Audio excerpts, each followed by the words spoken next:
मला असे खूप ट्रोल आलेत की तुमचे शुगर डॅडी आहे का. तर माझी फिगरच अशी आहे की कुठलेही कपडे घाला, साडी जरी घातलं तरी माझी फिगर दिसते. तर गाडी नव्हती, काही नव्हतं. ते एका मुलाने बघितलं की मी येते करून. ती रात्रीचे 2 वाजले आणि 4 लोक त्याच्यासोबत त्याचे मित्र असलेले कोण मला नाही माहिती, ते आले आणि मी घाबरले. आपल्या मिररमध्ये बघत होती काय काय ते आले आणि नंतर मग ती खूप सारे हॉर्न वाजवत होते. रोडवर कोणी नव्हतं जास्त. ते एक इन्फ्लुएन्सर एका रीलमधून किती कमवू शकतो, महिन्याचा इन्कम किती असू शकतो, आपण पाहणारे करोडोंच्या घरं, लाखोंच्या गाड्या, हे खरंच प्रॅक्टिकली पॉसिबल आहे का?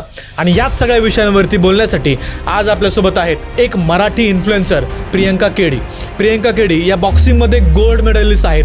त्यांनी साऊथ इंडियन मूव्हीजमध्ये काम देखील केलेलं आहे. तर इन्फ्लुएन्सर इंडस्ट्रीचा खरा चेहरा समजून घेण्यासाठी हा पॉडकास्ट शेवटपर्यंत नक्की पहा. हा म्हणजे काही लोक असतात ना, प्रेमामध्ये म्हणतात की अरे मी याची शपथ घेतो मी खोटं नाही बोलत, मी त्याची शपथ घेतो मी खोटं नाही बोलत. पण ते खोटं तुम्हाला माहिती आहे, मुलींना सगळं कळतं. बॅक टच, गुड टच, जे काही तुमची नजर कुठे जाते, तुम्ही फोनवरती कधी बघता, काय बघता, कसं बोलता, ते सगळं मुलींना कळतं. जेन्झी जे आहेत, हुकअप कल्चर आहे, सिच्युएशनशिप आहे, या गोष्टी खूप ट्रेंडिंगला आहेत. म्हणजे असे नावही माहिती नाहीत आपल्याला आणि ज्या या गोष्टी ट्रेंडिंग मध्ये येत आहेत. सो याकडे तुम्ही कसं पाहता? कधी लाईफ शिवाय नाही केली, ओरडाओरड नाही केली. उलट माझी मम्मी म्हणते की तुझं कसंही लोक लग्न करू. तर तुम्ही बसमध्ये जाऊन ओरडाओरड आणि शिवीगाळ मी नाही करू शकत. आणि तिथे लोक तशीच चालतात, शिवीगाळ, ओरडाओरड, एकमेकांवर बोलणं, एकमेकांची खेचणं, एकमेकांबद्दल घाणघाण बोलणं. शिक्षणाकडे, डिग्रीकडे पाहण्याचा दृष्टिकोन थोडासा कमी झालाय आणि इंस्टाग्रामचं हे लाईफस्टाईल जी आहे थोडीशी ग्लोरिफाय झालेली आहे. याच्यावर तुमचं काय मत? मला लुगडं आणि असलं महाराष्ट्रीयन टाईप असं छानपैकी चंद्रकोर घालून, नथनी घालून असं मला ठेवायचं आहे. नवीन डिफेंडर घेतली तुम्ही, कसं वाटतंय? मॅम नमस्कार आणि स्वागत आहे तुमचं बोल मराठी युट्यूब पॉडकास्टमध्ये. मला सगळ्यात पहिल्यांदा तुम्हाला हेच विचारायचं आहे, नवीन डिफेंडर घेतली तुम्ही, कसं वाटतंय? अरे बापरे, डिफेंडरचं असं इतकं नाव झालंय की माझं कमी झालंय आणि डिफेंडरचं जास्त नाव झालंय. म्हणजे पहिले कसं होतं, डिफेंडर म्हणजे मी जेव्हा माझ्याकडे BMW होती पहिली, तर मी गेली तर कुठेही गावाला इकडे तिकडे गेले की कळतं की मी आली. तर खूप सारे लोक जमा व्हायचे सेल्फी घ्यायला. पप्पाला सांगायचे की लाईन लावा माझी मुलगी आली, लाईन लावा असं. आता असं झालंय, आता मी नाही डिफेंडरचे फोटो काढून पाहून जातात लोक. असं झालंय की अरे नाही ठीक आहे, त्यांचे काय भेटले नाही भेटले नंतर फोटो घेऊया, पहिले गाडीचे फोटो घेऊन पळून जाऊया. त्याचं असं म्हणजे कधी कधी असं झालंय की का घेतली मी डिफेंडर, कशामुळे ते की आता रिसेंटली माझा आता वॉटरमेलनचा सीझन आहे आणि मी कुठून तरी येत होती आणि मी वॉटरमेलनचा स्टॉल बघितला. सो मला माहिती आहे की स्टॉलवर डिफेंडर लावली तर त्या स्टॉलचा रेट तर वाढणार आणि मला माहिती आहे वॉटरमेलनचा रेट काय. सो मी त्यांना विचारलं कितने काय, तो म्हणाल की पहिले असं बघितलं त्याने, असं म्हणजे गाडीकडे बघितलं आणि माझ्याकडे बघितलं. मॅम 200 रुपये का? बोले मैं अलीबाग से नहीं आई हूँ और ना कि मुझे अभी डिफेंडर नहीं लिया, तो आप गाड़ी को देख के मुझे बोल रहे 200 रुपये, 100 रुपये का देना है तो दो. तर असं झालंय म्हणजे हर एक मिनिटाला मला भांडणं करून, बार्गेनिंग करून सगळीकडे असंच प्रॉब्लेम झाले. डिफेंडर आल्यापासून पैसे जास्त लोकांना वाटतं मी झाले श्रीमंत खूप. डिफेंडर का घेतली? दुसरी पण घेऊ शकत. मला ऍक्च्युली खूप आवडते, म्हणजे अशी ह्यूज आणि जसं मुंबईचं ट्रॅफिक आणि खड्डे जसे बघितले तुम्ही त्या हिशोबाने. तर आणि मी ट्रॅव्हल पण खूप करते, ट्रॅव्हल लॉट म्हणजे एव्हरीवेअर. म्हणजे मी जेव्हा BMW होती ते इथून तिरुपती गेले होते. अरे बापरे. BMW ने गोवा, ते बँगलोर, हैदराबाद. स्वतः ड्राईव्ह करता की इन बिटवीन, म्हणजे कधी ड्रायव्हर असतो, कधी मी असते. मला आवडतं ड्राईव्ह करायला आणि जर माझ्या ड्रायव्हिंगच्या बाजूला कोणी बसलं मी ड्राईव्ह करताना, तो कधी गाडीत माझ्या बाजूला असं नाही की मी ऍक्सिडेंट करते. मी खूप चांगली ड्राईव्ह करते आणि फास्ट करते ड्राईव्ह. तर त्याच्यामध्ये कसे मुलगी ड्राईव्ह मध्ये बसली ड्राईव्ह करायला, अरे बापरे हिला येईल की नाही येईल, घाबरतात असं. म्हणजे मी ब्रेक दाबायच्या आधी त्यांचा इथे ब्रेकचा पाय जातो. ट्रू. ओके. सो इंस्टाग्राम मधून एवढा इन्कम होतो की डिफेंडर घेणं एवढा? बिलकुल नाही. मला असे खूप ट्रोल आलेत की तुमचे शुगर डॅडी आहे का, कोणी आहे का, किसीने लेके दिया क्या. मी कोणाला बोलू शकत नाही, मला कोणाची बोलायची गरज नाही. आणि असं आहे की आपले इन्कम जर दाखवले तर त्याच्यावर थोडासा निगेटिव्ह पॉईंट होतो आणि इन्कम थोडासा कमी होऊन जातो किंवा लॉस होतो. सो मला माझी इन्कम नाही दाखवायची आहे म्हणून मी कोणाला काही बोलत नाही. आपको जो बोलणं आहे बोलो, जे म्हणायचंय, जे कमेंट करायचे करा. सो माझे बाकीचे पण इन्कम आहे, माझा बिझनेस आहे स्वतःचा, ट्रेडिंग करते, हेही सगळ्यांना माहितीच आहे. मी युट्यूबवर पण टाकले आहे ट्रेडिंगचं हे ते. सो बाकीचे पण इन्कम आहेच माझी. पण तरी मला फक्त एक समजून घ्यायचं की इंस्टाग्रामचा किती पर्सेंटेज इन्कम असेल तुमच्या ओव्हरऑल इंस्टाग्रामचे पर्सेंटेज असतात म्हणजे प्लस लॅक असतात. प्लस लॅक. बरं, ठीक आहे. मला याकरिता विचारायचं होतं कारण आता तुम्ही जर इंस्टाग्राम पाहिलं, तुम्ही खूप वर्षापासून करताय, बट आता रिसेंटली आजकाल ट्रेंड असं झालाय की मुलगा 10वी-11वी मध्ये डिसाईड करतो की मला इंस्टाग्राम इन्फ्लुएन्सर व्हायचंय. कुणीही आज रील घेऊन शूट करायला सगळ्यांच्या हातामध्ये फोन तर आहेतच, पण ऍट द सेम टाइम शिक्षणाकडे, डिग्रीकडे पाहण्याचा दृष्टिकोन थोडासा कमी झालाय आणि इंस्टाग्रामचं हे लाईफस्टाईल जी आहे थोडीशी ग्लोरिफाय झालेली आहे. याच्यावरती तुमचं काय मत आहे? नाही, ही बरोबर आहे की पण कसं आहे, आता मी एक पोस्ट बघितली होती की त्यांना ना एकाला रँक होती 99 आणि एकाला होती 98 आणि एकाला होती 97. त्यांना त्यांचे फोन विचारा, नोकियाचे छोटे छोटे फोन, त्यांच्याकडे नाही इंस्टाग्राम नाही, व्हॉट्सअप सुद्धा नाही जे चॅटिंग करतील आई बाबांसोबत, तेही नाही, फक्त फोन, ते पण छोटा. बरोबर. सो तो इफेक्ट झाला इंस्टाग्राममुळे. लोक अभ्यासाकडे लक्ष देत नाहीये, रील्स काढतायत सगळे आणि त्याच्यामुळे फोन बघताना पण त्यांना रील्स हवं असतात, जेवताना पण त्यांना रील्स हवे असतात. सो ते खूप प्रॉब्लेम झालाय. आणि एक साईड बाय साईड बघायला गेलं की एक प्लॅटफॉर्म भेटलाय चांगल्या लोकांना, टॅलेंटेड लोकांना, ऍक्टिंग म्हणा, डान्सिंग म्हणा किंवा काही पण खूप सारे टॅलेंटेड आहे, त्यांना एक प्लॅटफॉर्म भेटलाय की ते आपले कुठे नाही जाऊन स्ट्रगल करू शकत, मुंबईला नाही येऊ शकत आणि मुंबईला एवढं कॉम्पिटिशन झालंय. सो एक इंस्टाग्राम आहे, कुठेही गावात तुम्ही रील्स बनवू शकता. आणि असे खूप सारे आहे चांगले नावाजलेले लोक जे गरीब आहेत पण ते नाही येऊ शकत मुंबईला किंवा पुण्याला, ते गावात असं काम करून चांगले पैसे कमवत आहेत, कोलॅबरेशन करून काही 1000-2000 रुपये भेटतात त्यांना. चांगलं चालू आहे. बरोबर. आणि गावाकडे 1000-2000 रुपये मिळणं देखील खूप मोठी गोष्ट आहे. करेक्ट. तुम्ही रिसेंटली काही मूवीज आता रिलीज झाले. एक मूवी सध्या खूप चर्चेमध्ये आहे पूर्ण भारतामध्ये, धुरंधर पाहिला तुम्ही? हो, पाहिला मी. बरं, काय ओपिनियन आहे तुमचं त्या मूवीबद्दल? त्याच्यात मी एकच म्हणू शकते, एकच वर्ड म्हणू शकते, धुरंधर. स्टोरी तर चांगली आहे, पॉलिटिक्स. ओके. सगळं पॉलिटिक्स आहे तिथे. म्हणजे जर तुम्ही एका व्यक्तीच्या त्यांच्या सानिध्यात मध्ये केलं, त्यांना जे आवडतं ते तुम्ही जर मूवीमध्ये दाखवलं तर मूवी सुपरहिट आहे तुमची. भलेही ती नसेल तरी पण सुपरहिट आहे. आणि मला नाही वाटत की कुठल्या मूवीची स्टोरी खराब असते. बघितल्यावर आपल्याला स्टोरी आवडते, पण ते जरा तुम्ही माउथ पब्लिसिटीने किती PR करता, तुमचे सगळे आहे सरकार जे आपले आहे ते त्यांना किती प्रमोट करता, त्यावर डिपेंड आहे. बरोबर. सो पॉलिटिक्सचा किंवा राजकारणाचा इफेक्ट जो आहे तो डायरेक्टली फिल्म इंडस्ट्रीवरती देखील पडतो? हो, खूप पडतो. बर. असं कधी होतं की एखाद्या राजकारणाचा कॉल येतो, अरे हे असं सॉन्ग का केलं किंवा हा डायलॉग काय आहे, असं कधी तुमच्याबद्दल झालंय? माझ्याबद्दल तर नाही झालंय, पण होतं असं खूप वेळा झालंय, मी ऐकलं आहे. Okay, great. मला अजून एक प्रश्न विचारायचा आहे. सध्या महाराष्ट्रामध्ये अजून एक इन्सिडेंट खूप जास्त व्हायरल होतोय, अशोक खरातचा. आणि अशोक खरातचे जर तुम्ही क्लायंट जर पाहिले, सगळे हाय प्रोफाईल क्लायंट्स होते, त्याच्यामध्ये खूप सारे सेलिब्रिटीज वगैरे देखील होते. तर ही जी आपली बॉलिवूड इंडस्ट्री आहे किंवा मी म्हणेल इन्फ्लुएन्सर इंडस्ट्री आहे, हे लोक देखील खूप जास्त फॉलो करतात. बरोबर. सो यावर तुमचं काय मत आहे? फॉलो करणं असे म्हणजे फॉलो तर मी नाही करत. मी कुठल्याच साधू बाबा किंवा भोंदू बाबा लोकांना नाही मानत, बिलकुल नाही. माझं तर एकच आहे, शिवभक्त. मी शिवची सेवा करते. मला तर असं वाटतं म्हणजे की माणसाची सेवा करण्यापेक्षा देवाची जर सेवा केली आणि विश्वास एक ठेवला की अरे हा कोणीतरी आहे पॉझिटिव्ह थिंक, आपण आपलं काम करत राहूया, तर कधी तुम्हाला काही असं नाहीये की तुम्ही डिमोटिवेट होणार नाही, काही नाही, कॉन्फिडन्स लॉस होणार नाही. पण मला हे कळत नाही तुम्ही अशा व्यक्तीकडे का जाताय की अरे त्याचे पण 2 हात आहेत, त्यांचे पण 2 पाय आहेत, त्याचं पण तेच डोकं आहे, आपल्याकडे पण तेच डोकं आहे, तो असं काय म्हणतोय की तुमची लाईफ चेंज होते. तुम्ही स्वतःची लाईफ चेंज नाही करू शकत का? त्याच्या बोलण्यावर, त्यांच्या डोक्यावर तुमची लाईफ कशी काय चेंज होऊ शकते? मला हे कळत नाही. बरोबर. सो मला हे खूप चुकीचं वाटतंय. अशा लोकांकडे नाही गेले पाहिजे लोक. आणि ते तर लोक वाटच बघतायत की अरे कोण फसणार, आता कोण नवीन येणार, त्यांचं कोण बकरा येणार की त्यांच्याकडे पैसे आपण लुटू, किंवा काही काही बायका पण ते असतात तसे की म्हणजे ते असं बायकांना फसवतात की तुम्ही आमच्याकडे या, आम्ही तुमचं हे सॉल्व्ह करू, ते सॉल्व्ह करू, हे प्रॉब्लेम सॉल्व्ह करू, एवढे एवढे पैसे द्या. काही काही लोक पैसेही मागतात, काही काही लोक खूप काही काही मागतात, जे चालू आहे आपल्या. तर काय आता अशा खरात सारखे लोक आता घरात बसतील. बरोबर. पण खऱ्याबद्दल मी एक वाचलं होतं की त्याने चिंचोके, जे आपले चिंचोके असतात ते 100 रुपये किलोचे चिंचोके त्याने 10,000 रुपयाला एक चिंचोका विकलाय. मध विकलंय त्याने, लाख रुपयाला मध विकलंय. पैशाला तर कोणीही विकत घेईल मला माहितीये, पण होईल सुद्धा. पण फिंगर कट करायचं काय हा रूल आहे मला हे कळलं नाही अजूनही. आणि असं काय आहे, मी तरी स्वतः अजून मला नाही वाटतं माझ्या कुठल्या बॉयफ्रेंडसाठी मी कट केलाय किंवा कुठल्या बंधू बाबासाठी मी कट करेल. बॉयफ्रेंडसाठी नाही कट करेल, त्या लोकांसाठी का कट करेल? हे काय आहे त्यांचं नवीन रिवाज की कट उंगली कट केलं की तुमचं काय काय चांगलं. तुम्हाला जर कोणी म्हटलं की तुम्ही जर उंगली कट करा तुम्हाला एक हिंदी मूवी मध्ये काम मिळेल, तुम्ही नाही करणार? बिलकुल नाही. मी माझी बॉडी का खराब करू, मी का सहन करू हे सगळं रक्त. ओके, याच्यावरच मला पुढचा प्रश्न विचारायचा आहे की तुम्ही आतापर्यंत जे काम केले मोस्टली ते तेलुगू इंडस्ट्रीमध्ये किंवा इव्हन साऊथ इंडियन इंडस्ट्रीमध्ये खूप सारे मूवीज केले. मराठीमध्ये अजून एकही नाही केलाय.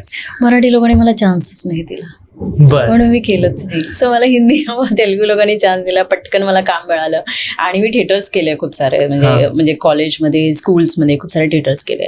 सो मला असं म्हणाले जिथून मला पटकन काम मिळेल आणि माझं चांगलं इन्कम होईल तिथे मी पटकन केले. आणि असं नाहीये की साऊथ इंडस्ट्रीमध्ये थोडासा इश्यू होतो तो आपल्या मदर टंगचा, की म्हणजे जर मला मराठीमध्ये स्क्रिप्ट मिळाली तर मी 2 मिनिटात ती बोलू शकते, पण जर तेलुगूमध्ये मिळाली तर मला कमीत कमी हाफ एन आवर तरी लागेल, समजून घ्यावं लागेल, त्या लोकांशी बोलावं लागेल. पण नाही, सगळं चांगली लोक आहे, सो मला काही प्रॉब्लेम नाही आला कधी आजपर्यंत. साऊथ मध्ये काम करताना असं काही डिफिकल्टीज नाही वाटलं तुम्हाला? हा, फक्त लँग्वेज डिफिकल्टी वाटलं, बाकी काहीच इश्यू नाही. जर मी तुम्हाला कंपॅरिझन विचारलं की Marathi industry versus south industry, कुठे काम करणं बेटर आहे एक आर्टिस्टसाठी? एक आर्टिस्टसाठी ऍज अ महाराष्ट्रीयन म्हणाल तर मला तर मराठी वाटतं, as a mother tongue issue केला तर.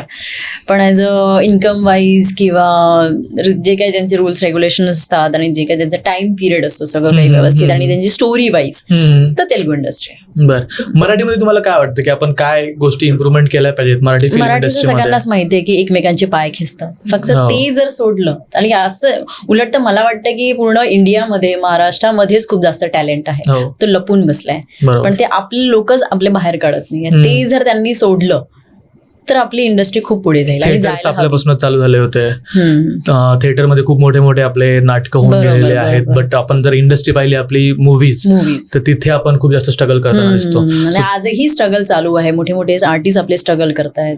जे आर्टिस्ट आहे खूप चांगले, ते बॉलिवूडमध्ये जेव्हा काम करतात ते त्यांना काम मिळत नाही.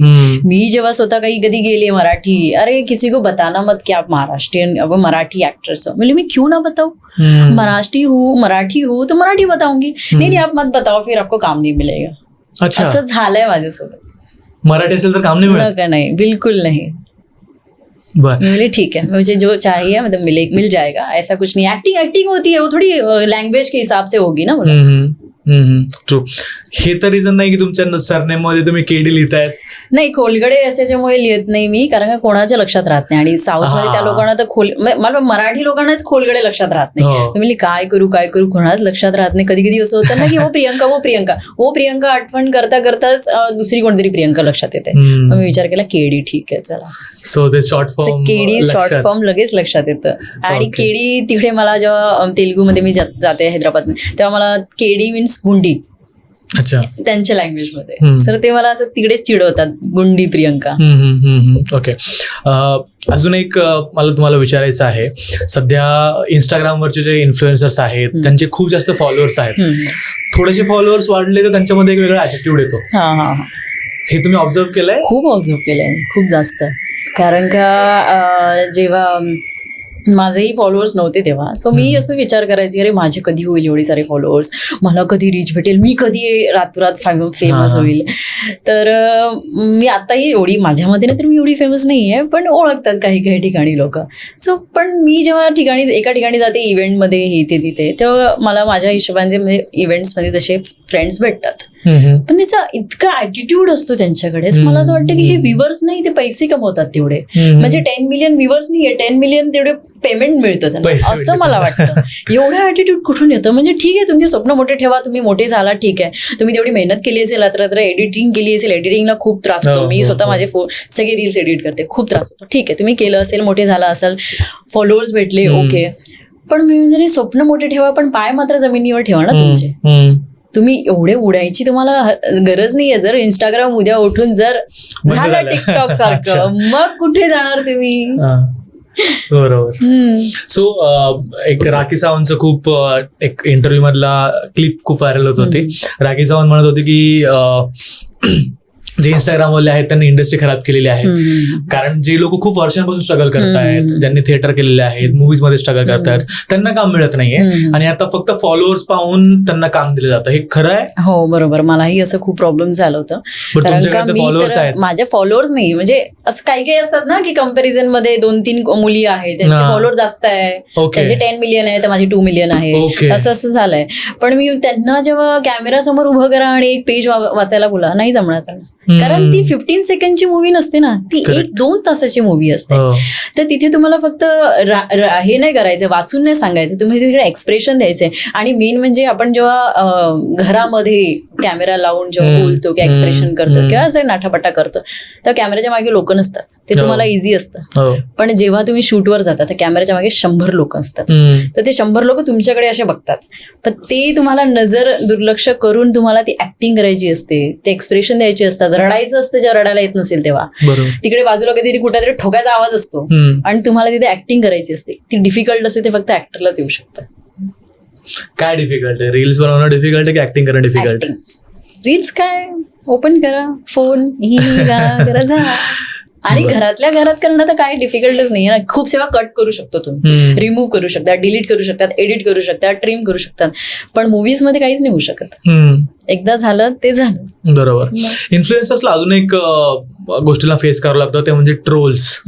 खूप सारे लोक निगेटिव्ह कमेंट्स करतात, धमक्या येतात मुलींना, तर म्हणजे एका खालच्या पातळीवरती जाऊन देखील कमेंट्स खूप सारे लोक करतात. तुम्हाला असं कधी फेस झालंय? खूप झालंय, म्हणजे लिटरली एवढं की जरी मी साडीवर, जरी आता म्हणजे साडीचे रील्स खूप आहेत, कारण का मी साडीवरच जास्त फेमस झाली आता परत. तर मी विचार केला ठीक आहे, मला तसं पण साडी खूप आवडते घालायला, तशी मी आज घालून आली आहे. तर साडीवर घालून सुद्धा ही लोक कमेंट करतात, अरे अभी तो साडी पहनी है, अभी मतलब अभी रात को जाके क्या वो वन पीस पहनेगी क्या, तसं आहे ते. आणि जेव्हा बोल्ड जेव्हा करते तेव्हा तर कमेंट्स येतातच घाण घाण. सो मी लक्ष नाही देत, कारण मला असं वाटतं की त्यांच्या विचाराने मी माझे कपडे कमी जास्त नाही करू शकत. का ते म्हणतात बिकनी घाल तर म्हणून बिकनी नाही घालू शकत, ते म्हणतात साडीवर चांगली दिसते साडी घाल तर साडी नाही घालू शकत. माझ्या हिशोबाने मला काय आज आवडते, आज मला आवडली साडी घालायला, मी आज साडी घालणार. उद्या मला वेस्टर्न घालायला आवडेल, मी वेस्टर्न घालेल. पण मेंटली हे स्टेबल राहणं, म्हणजे मे बी आता तुम्हाला खूप वर्षांचा अनुभव झालेला आहे, सो ही या फेजला तुम्ही आता पोहोचलात. बट इनिशियल डेजचा एक्सपिरियन्स कसा होता? मे बी जेव्हा फर्स्ट कमेंट तुम्ही निगेटिव्ह वाचली असेल त्यावेळेस तुमच्या फिलिंग्स काय होत्या? त्यावेळेस कसं स्वतःला तेव्हा ते लिटल रडली होती खूप, की लोक का असे म्हणतायत माझ्याबद्दल. ठीक आहे, कधी कधी मी बोल टाकते, पण ते कधी एवढंही बोल्ड नसते की माझे म्हणजे कपडेच काढलेले असतात, कपडे घालूनच बोल्ड असतात. तर माझी फिगरच अशी आहे की कुठलेही कपडे घाला, साडी जरी घातलं तरी माझी फिगर दिसते. तर मला तेव्हा असं खूप रडायला घ्यायचं. कधी कधी आपल्या आई बाबांवर पण बोलतात त्याच्यात की अरे माने ऐसे सिखाए क्या, पप्पा वैसे ही आहे क्या, हा पता आहे किस घर से आहे, म्हणजे लिटरली तुमचे संस्कार काढतात ते कमेंटमध्ये. तर ते वाचून वाचून मी पहिले खूप रडले आणि लिटरली तुम्हाला खोटं वाटेल, मी 6 महिने इंस्टाग्राम बंद केलं होतं. मला काही टाकायचंच नाही आता, ठीक है सोडून दे. पण मला खूप फ्रेंड्सने समजवलं की 4 लोग हैं, उनका काम है बोलना, तो वो बोलेंगे अच्छा करो या बुरा करो, तर तू का लक्ष देतेस, चालू कर परत हे ते. मग मी परत चालू केलं. मग मी आता लक्ष देणं बंदच केलं. काही बोला, इव्हन तर मला माहिती नाही की लोक काय म्हणतात. लोक मला फ्रेंड्स म्हणतात की अरे तुम्हाला ये कमेंट पडा गया, म्हणजे कोणचा कमेंट मुझे नहीं पता, इतने सारे हजारों कमेंट होते हैं, मैं क्यों पढू. सो तुम्ही टाकून आता सोडून देता? आपण बघा, आता मी इव्हेंट मध्ये जाते, काही काही आपण कुठल्या घरी पार्टीमध्ये जातो कुठल्या फ्रेंडच्या, आपण तुम्ही एक कपडे वेअर केले आणि तिथे 100 लोक आहेत, फॉर एक्झाम्पल राऊंड फिगर 100 लोक आहेत, आणि 100 लोकांमध्ये 98% तुम्हाला म्हणणार आहे की अरे वा किती छान दिसतोय, हा शर्ट कुठून घेतला, काय कुठून घेतला, आणि त्याचे 2 लोक म्हणणार क्या कपडे पहन के आया रे आज ऐसे पार्टी में ऐसे. तुम्ही त्या 2 लोकांकडे बघणार की 98% कडे बघणार? सो मी त्या 98% कडे बघते आणि खुश होते. ग्रेट. फॅमिली मधला सपोर्ट पहिल्यापासून होता? पहिल्यापासून तर बिलकुल नव्हतं. बर. हा, म्हणजे थोडीशी माझी फॅमिली अशी आहे की मला पहिले याच्यात काम करायचं, म्हणजे नाटकामध्ये किंवा मला कथ्थक शिकायचं होतं. तेव्हाही माझी फॅमिली अशी की काय करणार आहे, लग्न करून घरीच तर बसायचं, नाचून काय करणार आहे, लग्न करून घरीच तर बसायचं. तर मी ठीक आहे. तर लहानपणी आपल्या हातात आपलं काही नसतं, आपलं आई बाबांचं ऐकावं लागतं. ते ऐकलं. मग नंतर मी माझी नाटकं चालू केली. मग कसं एक स्कूल किंवा कॉलेज संपतं 12 वाजता आणि मी घरी येते 4 वाजता. तर मला मम्मी खूप ओरडायची, 4 वाजता घरी यायचं नाही, असं नाही तसं नाही, तुझं चल मी नाटकाशी इथे येते. तर मम्मी पप्पा एकदा आले पण होते नाटकामध्ये, खरंच नाटक करते काय हे इथे. तर मी बोलली नाही मला हे करायचंय, मला करू द्या. सो खूप भांडणं झाली. मग आता थोडंसं आहे सपोर्ट, पैसे वगैरे कमवते, दिसते थोडंसं काहीतरी कमवलंय बाबा पोरीने मेहनत करून, तर आता ठीक आहे. ओके, सो आता सपोर्ट करतायत घरचे. ओके, आता ती इव्हंट विचारते, अरे आता कुठला मूवी येतोय, आता कुठला शूटला चालली आहे. बर, मला पुढचा प्रश्न तुम्हाला हा विचारायचा आहे की तुम्हाला ॲज अ इंस्टाग्राम इन्फ्लुएन्सर म्हणून काय वाटतं की एका मेल इन्फ्लुएन्सर आणि फिमेल इन्फ्लुएन्सर्सला ग्रो करण्यामध्ये काय डिफिकल्टीज, काय डिफरन्सेस असतात? कारण आपण जेव्हा पाहतो इंस्टाग्रामवरती एखादं फिमेल अकाउंट एवढं रातोरात ग्रो होऊन जातं, पण तिथेच त्याच टाइमला एखादा मेल क्रिएटर आहे, तो वर्षानुवर्ष मेहनत करतोय, बट त्याचा ग्रो होत नाही. माझ्या हिशोबाने मी एक आता गेल्या महिन्यातच मी विचार केला होता की काश मी मुलगा असते. का माहितीये का, कारण का मलाही खूप आवडतं की काहीतरी असं ऍक्टिव्हिटी करून रील्स काढावी, काहीतरी कॉमेडी रील्स काढावी, किंवा असं काहीतरी इथे प्लॅनिंग करून ही थीम बसवावी, ही क्रिएटिव्ह थिंग्स करावी. पण मी एकदा दोनदा केली सुद्धा, ती नाही चालली. पण तीच थीम एका मुलाने केली ना, ती चालते. मुलींचं म्हणजे लोकांची मेंटॅलिटी तशी झाली आहे की मुलगी आहे, चांगली दिसते, सुंदर दिसते, फिगर आहे, तर असे कपडे घाल, आम्ही लाईक करतो. काय करणार मुली? म्हणजे खूप सारे मला असं कॉमेडी रील्स करावे वाटतात, पण नाही करू शकत मी ते. चालतच नाही, व्ह्यूज नाही आहेत बिलकुल. तर काही ऑडियन्समुळे पण आम्ही असे कधी कधी असे रील्स काढायला जातो.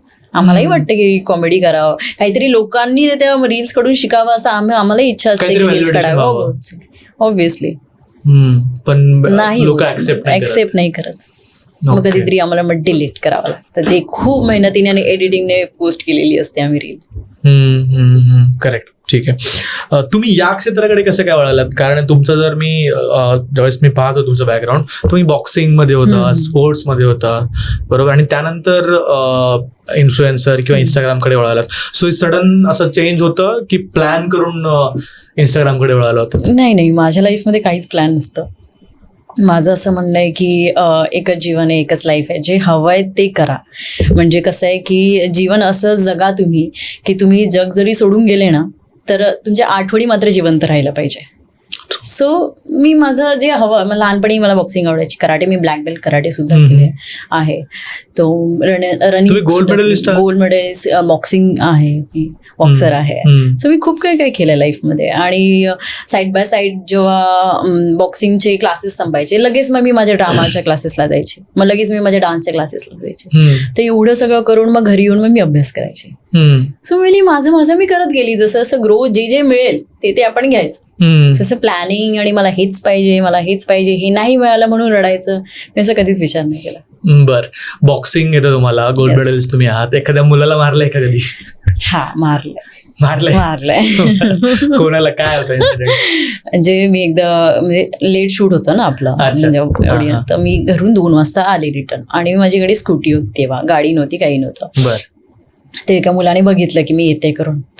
ती रात्रीचे 2 वाजले आणि 4 लोक त्याच्यासोबत त्याचे मित्र असले कोण मला नाही माहिती, ते आले आणि मी घाबरले. आपल्या मिररमध्ये बघत होती काय ते आले आणि नंतर मग ती खूप सारे हॉर्न वाजवत होते. रोडवर कोणी नव्हतं जास्त ते.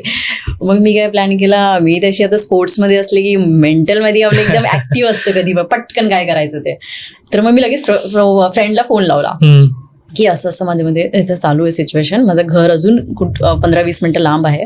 तसं तो बोलला की ठीक आहे, काम कर, एका गल्लीत जा, हॉर्न वाजून त्याने एका गल्लीत ने, आम्ही तिथे बसलो आहेत, आमचे फ्रेंड्स इथे आहेत, तर आण. तर मी त्यांना गल्लीत एका नेलं, फ्रेंड्स आले, जसे ते एंट्री झाले गल्लीत, अशा लोकांनी एवढं मारलं त्यांना, आणि मी जे ते कुदवलंय त्याला, एवढं मारलंय त्याने कधीच मला वळून बघितलं नसेल परत.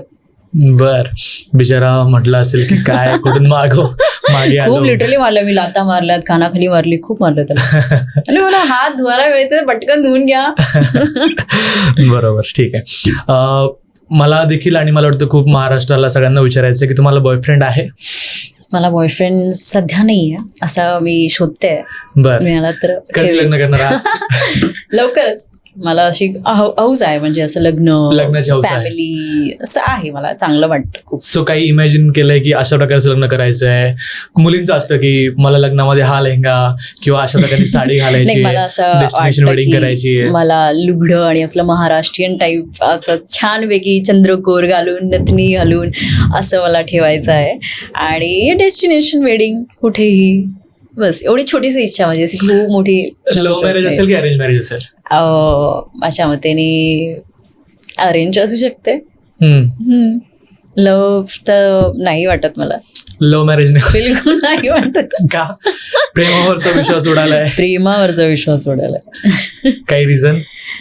हा, म्हणजे काही लोक असतात ना प्रेमामध्ये, म्हणतात की अरे मी याची शपथ घेतो मी खोटं नाही बोलत, मी त्याची शपथ घेतो मी खोटं नाही बोलत. पण ते खोटं तुम्हाला माहितीये, मुलींना सगळं कळतं. बॅड टच, गुड टच, जे काही तुमची नजर कुठे जाते, तुम्ही फोनमध्ये कधी बघता, काय बघता, कसं बोलता, ते सगळं मुलींना कळतं पटकन. बोलत नाही फक्त, पण जेव्हा एकदा बोलते तर सगळं तोडते. सो तेच मग मी त्याला बोलले की असं खोट्या शब्द घेऊन तू जेव्हा पण खोट्या शब्द घेईल तर तो माणूस मरत नाही. ज्या व्यक्तीचा जो शब्द घेतो तो माणूस मरत नाही, मरतो तो विश्वास. म्हणजे एकदा जो विश्वास मेला, तू शब्द घे बप्ता घे, ती व्यक्ती परत येत नाही. बरोबर. मग मी तसं म्हणाले आणि संपलं. बरोबर. आता रिसेंटली आता जी आता करंट जनरेशन आहे, जेनझी जे आहेत, यांच्यामध्ये खूप साऱ्या नवीन नवीन गोष्टी, हुकअप कल्चर आहे, सिच्युएशनशिप आहे, या गोष्टी खूप ट्रेंडिंगला आहेत. म्हणजे असे नावही माहिती नाहीत आपल्याला, आणि ज्या या गोष्टी ट्रेंडिंग मध्ये येत आहेत. सो याकडे तुम्ही कसं पाहता, हा जो करंट ट्रेंड आहे या यंग जनरेशनचा? एक दोन दृष्टिकोन आहे त्याच्या, एक चांगला पण आहे, एक वाईट पण आहे. चांगला असं आहे की प्रेम आजकाल कोणी करत नाहीये, कामावर फोकस करतंय. कोण आवडली व्यक्ती बोलतंय, हुकअप किंवा काय त्यांचं सिच्युएशनशिप आहे ते करतायत, आणि मग त्यांचं कामावर लक्ष, किंवा घरी किंवा काही पण असं. कारण का पहिले असं होतं की प्रेम घरच्यांना सोड, काम सोड, हे ते, आणि पळून जाऊन लग्न करायचं, असं करायचं. आता तशी नाही करत आहे. आता कामावर लक्ष द्यायचंय, फ्रेंड्स विथ बेनिफिट ज्यांचं असते ते करतात, आणि खतम. आणि दुसरं मायनस पॉईंट असा आहे की आजकाल प्रेम संपलंय. विश्वास, प्रेम, जे एक नातं असतं आई वडिलांचं, ते संपलंय सगळं या जेनझीमुळे. बरोबर. मला पुढचा प्रश्न तुम्हाला विचारायचा आहे बिग बॉस बद्दल. बिग बॉस मध्ये कधी येताय तुम्ही? मला बिग बॉस मध्ये तर खूप वेळा ऑफर आली, पण मी नाही गेली.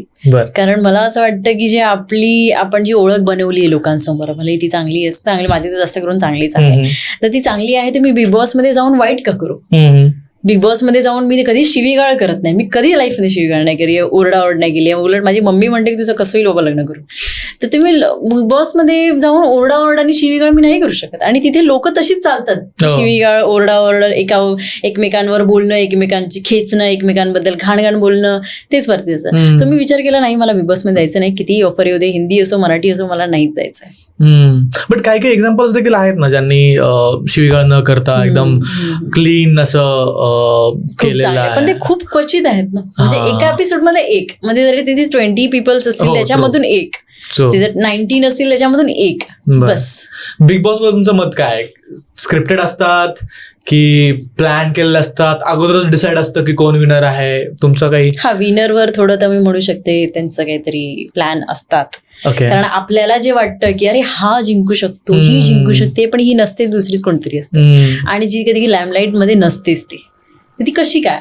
काहीतरी प्लॅन केलं असेल, पैसे खाऊ घातले असतील, किंवा काहीतरी बोलणं चालू झालं असेल, कोणीतरी कॉल केला असेल की हिला जिंकवा, याला जिंकवा, असं. सो आम्ही तुम्हाला बिग बॉस मध्ये कधीच पाहणार नाहीत?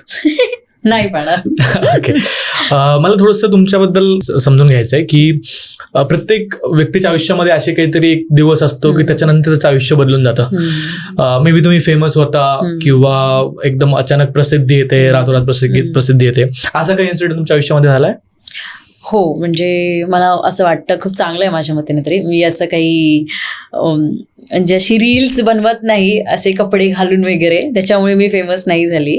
माझी एक रील होती की मी काश्मीरला गेली होती फिरायला, आणि मी एअरपोर्टच्या जे वॉकचं असतं तिथे मी वॉक करत होते आणि रील काढत होते नॉर्मली. तर मागून एअर होस्टेस आणि ते पायलट आले, तर ते मला माहिती नव्हते की मागे होते, म्हणून मी माझी रील करत होती, आणि ते मागून असे साईडून गेले, अरे थोडा साईड हो जाओ, आणि माझी रील चालूच होती. आणि ती इतकी व्हायरल झाली, माहित नाही का झाली, लिटरली त्या पायलटने आणि त्यांनी मेसेज केला त्या कमेंटवर, अरे वो मैं हूँ, अरे वो मैं था, असं तसं. तिथून ते इतकं व्हायरल झालं माझं, ते खूप चांगलं. किती फॉलोअर्स वाढले? तेव्हा 2 महिन्यात झाले होते, म्हणजे 100K होते. 2 महिन्यात झाले होते 500K 600K पर्यंत 5-6 टाइम्स एका रीलमुळे तुमचे. एका रीलमुळे फक्त. ग्रेट. आणि म्हणजे ती थोडी वाईट पण नव्हती ना तशी काही, शो ऑफ करणार नव्हती, कपडे वेअर करणार नव्हती, नॉर्मली अशी वॉक करत होती मी बस. बरोबर. आपण जेव्हा एखाद्या इंस्टाग्राम इन्फ्लुएन्सरला पाहतो त्यावेळेस आपल्याला दिसतं की याची जर्नी किंवा याची फेम जी आहे ती ओव्हरनाईट आहे, बट त्याच्या मागचं स्ट्रगल खूप कमी लोकांना माहिती असतं. तुमच्या लाईफमध्ये काही स्ट्रगल स्टोरी आहे का? आता लोकांनी मला बघितलं डिफेंडर मधून फिरताना, BMW मधून फिरताना, म्हणजे फ्लाईटमध्ये फिरते खूप वेळा, 5 स्टार्समध्ये राहते खूप वेळा, पण त्यांना हे माहिती नाही की माझं लहानपण मी ट्रेनमध्ये ॲज अ जे असतं ना एकदम जनरल, जे काही म्हणजे जे 250 रुपयाचं तिकीट असतं तशी आणि खाली झोपून गेली आहे मी. अरे बापरे.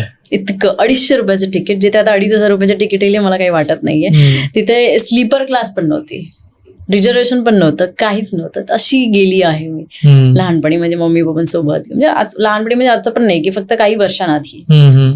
तर अशा ठिकाणी तिथे बसायलाही कधी कधी जागा नाही मिळत अशा त्या डब्यामध्ये. आणि लिटरली मम्मी आणि मी कधी कधी लेडीज डब्यामध्ये यायचो, कधी खूप अशा गर्दीमध्ये असतो तर ते लिटरली शिवीगाळ ऐकलंय, शिवीगाळ झाली आहे, मारामारी झाली आहे. तर अशा ठिकाणावरून मी इथे आली आहे. डायरेक्ट मम्मीच्या पोटातून उठून मी डिफेंडर घेतली असं तर नसेल. बरोबर. त्याच्यामागे स्ट्रगल असेल, खूप काही दिवस मी काढले असेल, रडली असेल की माझी लाईफ अशी काय, मी तिकडे कधी जाईल, कधी काही लाईफ चेंज होईल का माझी. जी की माझी मम्मी फक्त 500 रुपये द्यायची मला महिन्याला, ते पण भांडून. आज मी 500 रुपयाची स्टारबक्सची कॉफी पिते, ती पण अर्धी सोडून देते. ते एक वेळेस मला 500 रुपये भेटायचे महिन्याचे, आणि त्याच्यातही मला सेव्हिंगचा खूप इश्यू आहे. म्हणजे मला सेव्हिंग केलेलं पाहिजे, सेव्हिंग करायला पाहिजे. सेव्हिंग मला खायला पैसे नसतील पण असे बँकेत किंवा आपल्या अशा गाळ्यामध्ये दिसले पाहिजे की एवढे पैसे आहेत. तर असं खूप सेव्हिंगचा इश्यू म्हणजे आहे माझ्याकडे, आताही तसंच आहे मी. सो त्याच्यामुळे मी पैशाला खूप किंमत केली आहे. आणि मला असं वाटतं की लाईफमध्ये पैसा खूप जास्त इम्पॉर्टंट आहे, प्रेमापेक्षा पण जास्त पैसा इम्पॉर्टंट आहे. आणि असं काही म्हणतं, आणि मला नाही वाटत की ते बोलायला मी इथे लाजली पाहिजे. पैसा इम्पॉर्टंट आहे. आणि असं म्हणतात ना काही लोक की मुली लग्न करतात तेव्हा पैसा बघतात. बरोबर, बघायला पाहिजे. ते काय ते आज नाही बघत, उद्या नाही बघत, फ्युचर बघतात. त्यांचे मुलं किती खुश राहतील, त्यांचे आई बाबा किती खुश राहतील ते जास्त बघतात. जेव्हा मुलं म्हणतात की रे लडकी ज्यादा पैसाही देखती, अरे पण तुम्हाला उद्या उठून जेव्हा मुलगी होते आणि तिच्या लग्नाची वेळ होते तेव्हा तुम्ही पण त्याच लेवलला बघतात ना की अरे कोई लडका अच्छा वाला लडकी को मिले. तर तेव्हा ती मुलगी पण कोणाच्या बापाचीच असेल ना, कोणा भावाचीच बहीण असेल. तेव्हा तुम्ही अशा मुलींना नाही म्हणू शकत पैसा पैसा करते मुलगी. True true true. आता तुमच्या पुढे ऍस्पिरेशन्स काय आहेत? पुढे आता काय गोष्टी तुम्हाला वाटतं अचीव्ह करायच्या राहिल्यात? आता राहिल्या नाही, खूप आहेत. काही झाले नाही. असे म्हणतात मला काही काही लोक की अरे तू डिफेंडर घेतली, एवढं सक्सेस झाली. माझ्या हिशोबाने तुम्ही काही सक्सेस नाहीये, आणि तेच चांगलं आहे. जोपर्यंत तुम्ही स्वतःला सक्सेस मानता ना, तिथे तुम्ही घरी बसता. एकदम असं स्वतःला आळशी करता की अरे अब तो सब कुछ मिल गया, मैं मस्त मजे करूंगा, घुमूंगा फिरूंगा, सो जाऊंगा, सुबह म्हणजे 12 वाजे उठूंगा. तसं नाही. मी रोज सकाळी 6 वाजता आजही उठते, आजही माझी सगळी कामं करते, रात्री 10 वाजता झोपते. सो असं नाही की डिफेंडर घेतली म्हणून झालं आता सगळं लाईफमध्ये सगळं मिळालं. असं जे मला जे अचीव्ह करायचं ते अजून नाही मिळालं. काय अचीव्ह करायचं आहे खूप काही की ते मी असं सांगितलं की होणार नाही पण मी सांगतच नाही. अच्छा, ठीक आहे. एक नॉर्मल डे तुमचा कसा असतो? सकाळी उठल्यापासून संध्याकाळपर्यंत काय काय गोष्टी तुम्ही दिवसभरामध्ये फॉलो करता? म्हणजे जे मला बघून असं म्हणजे इंस्टाग्रामवर किंवा मला बघून असं म्हणणार की अरे होऊच शकत नाही असं डेली रुटीन, तशी माझी डेली रुटीन आहे. सकाळी 5 o'clock उठते मी, आणि माझे वॉटर रुटीन असते, वॉटर वर्कआउट असतो. 1.5 वॉटर म्हणजे खूप सारे पाणी पिते, म्हणजे जिरा पाणी, मेथी पाणी, हळदी पाणी, हे सगळे खूप असे वॉटर असतात माझे. एक तासाचे 15-15 मिनिटाचे गॅप. किती वेगवेगळ्या प्रकारचे पाणी पिता? 7 to 8. हे कोणी सांगितलं? म्हणजे असं नाही असतं, मला त्याचा इफेक्ट पण झालाय, ग्लो आलाय फेस, म्हणजे हे जर हेअरचं कोणी जरी करेल तरी पण त्याला त्याचा फायदा होऊ शकेल. म्हणजे मी केसरचं पाणी रात्री 1 ग्लास घेते, त्याच्यातून 2-3 केसरचं असं टाकतं आणि सकाळी उठून पिते. आणि दुसरं म्हणजे एक जिराचं पाणी आहे, रात्री जिरा टाकते आणि सकाळी उठून, त्याच्याने तुमचं जे लिव्हर फॅट आहे ते पटकन चांगला होतो. आणि दुसरी एक अजून शॉट आहे चांगला, जो सकाळी उठून पाणी गरम करायचं थोडंसं, आणि त्याच्यात छोटंसं जरासं हळद टाकायची, जरासं हे टाकायचं घी, आणि थोडीशी काळी मिरी. ते जर तुम्ही पिलं, लिटरली तुम्ही 7 days पिऊन बघा, तुमचं असा ग्लो वाढेल आणि तुमची चरबी अशी पिघळेल खूप छान. खूप छान नुसतं सांगितलेलं आहे तुम्ही. तुमचं 24 hours मधून अर्ली मॉर्निंगचं 1 तास जर तुम्ही तुमच्या बॉडीला दिला तुम्हाला काहीच करायची गरज नाही. बरोबर. दिवसभर काही करा. बरोबर. सो ते माझं रुटीन आहे. मग माझी पूजापाठ, मग वर्कआउट 2 तासाचा तो एक वर्कआउट करते, मग माझी कामं जी करायची ती करते. आणि दिवस कधी संपतो? 10 वाजता. म्हणजे माझा तो एक हे झालाय की मी इव्हेंट मध्ये जाते, इथे फ्रेंड्सला पार्टी असतात तिकडे, तेव्हा 10ला चालू होतं पार्टीज आणि माझे 10ला झालं झोपायचं असतं. तर तो मला इतका इश्यू होतो कारण 10ला आपल्याला एक रुटीन लागली की कसे 10ला असं झोप यायला लागते. सो त्याच्यामुळे मला खूप इश्यू झालाय. पण आता काय, आता सवय झाली आणि ती सवय चांगली आहे. आपली डार्क सर्कल चांगले येत नाही झोप चांगल्यामुळे, बॉडी लवकर रिकव्हर होते, वर्कआउट चांगला होतो झोपेमुळे. सो मी सगळं रुटीन सेट केलंय माझं. ओके. एक शेवटचा प्रश्न मला तुम्हाला विचारायचा आहे की आज खूप सारे युथ असतील, यंगस्टर्स असतील किंवा त्यांचे पॅरेंट्स असतील जे आता पॉडकास्ट पाहतायत, त्यांना तुम्ही काय सल्ला द्याल जे इंस्टाग्राम इन्फ्लुएन्सरची लाईफ पाहून प्रेरित होतात आणि या इंडस्ट्रीकडे आकर्षित होतात, त्या मुलांना, त्या मुलींना काय तुम्ही सल्ला द्याल? माझं असं म्हणणं आहे की त्यांचं जर टॅलेंट असेल आणि जर डान्स म्हणा का काही म्हणा, टॅलेंट कधीच मरत नाही. जर तुम्ही बॉडी पार्ट्स दाखवताय आणि फेमस होताय तर ते काहीच फायदा नाहीये. तुमचा बॉडी पार्ट आफ्टर 10 years नाही राहू शकत, पण तुमचा टॅलेंट आहे तो तुमचा मरेपर्यंत राहतो. तर तुम्ही टॅलेंट आहे त्यावर लक्ष द्या. आईबाबांनी त्यांच्यासाठी पण त्यांना एक प्लॅटफॉर्म आहे एक चांगला माझ्या मताने इंस्टाग्राम, वाईट पण नाही आहे. तर टॅलेंट असेल तर तुम्ही त्यांना सपोर्ट करा, रील्स काढायला परवानगी द्या, असं तसं. पण जर स्टडी करत असेल तर मग नका. स्टडीला पहिले प्रायोरिटी दिली पाहिजे, मग reels. Okay, great. Thank you so much. तुम्ही आज बोल मराठीला टाइम दिला. म्हणजे खूप साऱ्या गोष्टी क्लिअर झाल्या. तुमचं म्हणजे एक आपण जेव्हा इंस्टाग्राम फक्त स्क्रोल करतो त्यावेळेस खूप वेळेस तुमच्या रील्स येत असतात, बट ज्यावेळेस आपण प्रत्यक्ष भेटतो, प्रत्यक्ष गप्पा मारतो, त्यावेळेस तो माणूस ऍक्च्युअली काय आहे ते कळतं आणि ते आज मला नक्कीच तुमच्यासोबत बोलून कळलेलं आहे. Thank you so much. Thank you so much.